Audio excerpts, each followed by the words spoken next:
Hi guys, so story time. Gusto ko lang mag-share about sa mababait at magagaling kong babies. So sabi ko magluluto ako. So syempre, it will take time kapag nagluluto. And while sabi ko habang nagluluto ako, dito lang sila sa room. And while nandun ako sa kitchen, sabi ko, mag-aaral sila. Mag-tracing, mag-drawing. They can do their math or reading and drawing. So sinunod naman ako.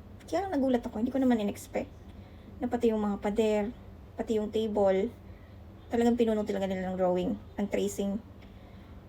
Mukhang balak yata talaga nitong mga mag-architect or hindi ko alam, maging artists someday.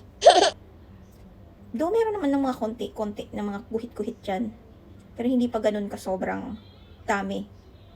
Pero talagang ngayon, tinodo talaga nila. So, ganito lagi yung eksena araw-araw. Yung kalat ng toys and all. Though, sabi nga, hayaan natin sila maging bata.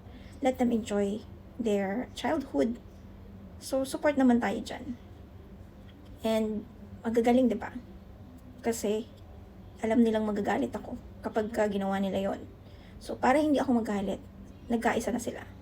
So, may pakonsuelo dun sa dulo. At yun, ayan.